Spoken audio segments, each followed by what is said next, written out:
Pemirsa, seorang ibu di Batam, Kepulauan Riau tega menganiaya anak kandungnya yang masih SD karena tak hafal ayat pendek Al-Quran. Korban menderita luka lebam hingga dirantai di leher oleh pelaku.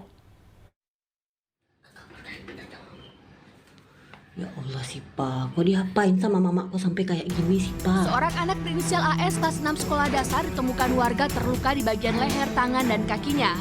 Tak hanya itu, korban juga diikat dengan rantai besi di leher. Kondisi korban yang mengenaskan membuat tetangga panik dan melaporkan peristiwa ini ke polisi.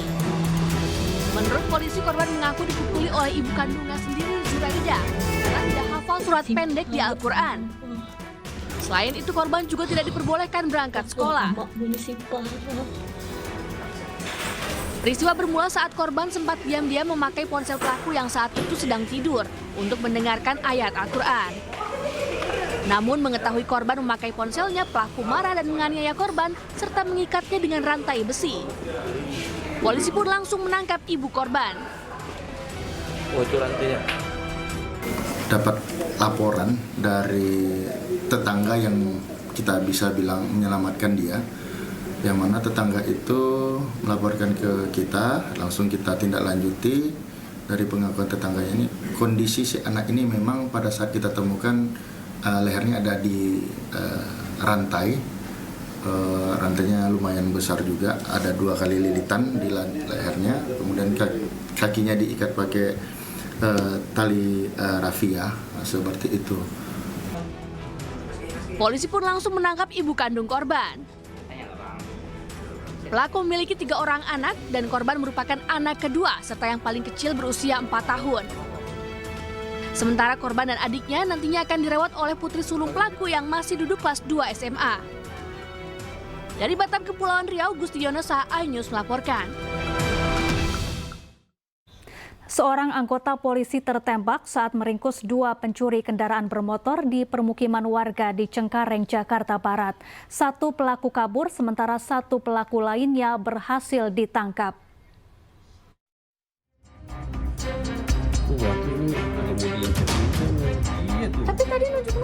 Dalam rekaman CCTV, 2 pencuri sepeda motor memasuki halaman sebuah rumah di Cengkareng, Jakarta Barat. Mereka hendak mencuri sepeda motor yang terparkir.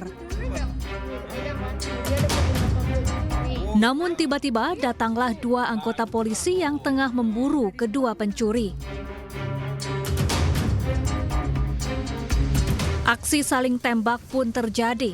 Namun saat berupaya menangkap pelaku, salah seorang polisi tertembak. 1 pelaku berhasil ditangkap sementara 1 pelaku lainnya kabur. Menurut warga, aksi pencurian sepeda motor di permukiman mereka baru kali pertama terjadi. Warga pun lebih waspada dalam menjaga keamanan rumah. Saya lagi dengar bunyi letusan gitu, terus orang-orang nggak berani pada keluar. Terus nggak lama, istilahnya orang udah banyak, baru saya juga keluar gitu. Letusan apa tuh, Kak? Kayak senapan sih. Saya pikir awalnya tadi kayak petasan, kayak gitu. Lalu? Totonya pas lihat ada yang ngegeletak 1 orang. Siapa itu, Kak? Kedua pelaku merupakan sindikat curanmor yang tengah diburu polisi. Adapun polisi yang terluka akibat tertembak kini menjalani perawatan di rumah sakit. Dari Jakarta, Rizky Falufi, iNews melaporkan. Akibat kecanduan judi online, 2 pemuda di Jatinegara, Jakarta Timur nekat mencuri sepeda motor milik rekannya dan dijual seharga Rp3.500.000. Kedua pelaku menggasak motor korban dengan cara menduplikat kunci kontak motor yang sebelumnya sempat meminjam motor korban.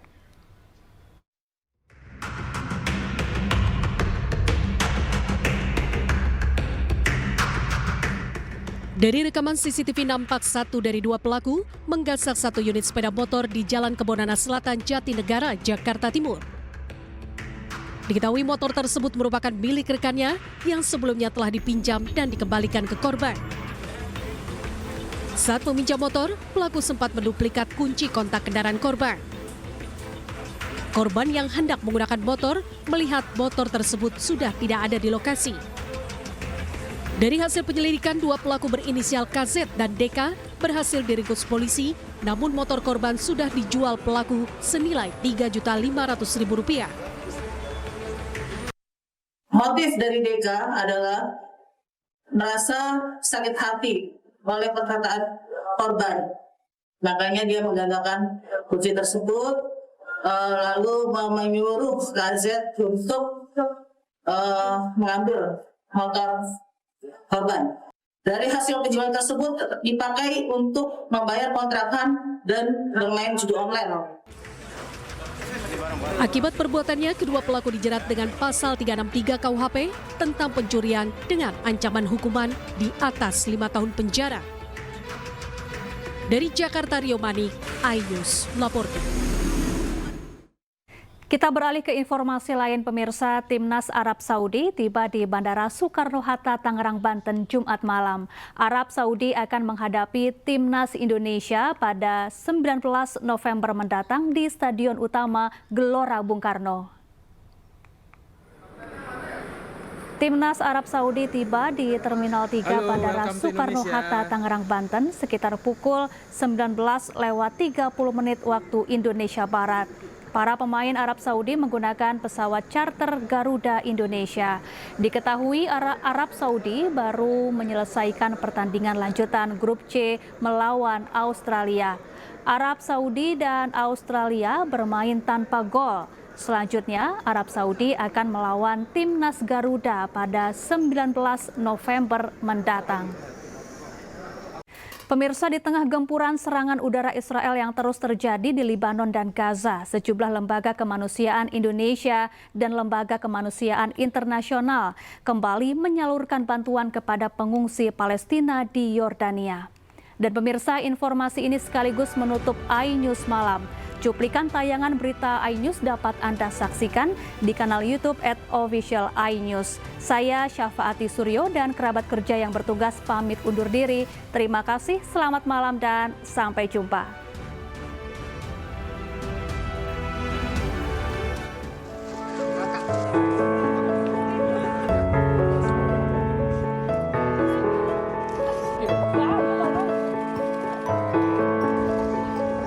Bantuan kemanusiaan Palestina kembali didistribusikan secara langsung ke kamp-kamp pengungsian Palestina yang tersebar di sejumlah wilayah di Yordania.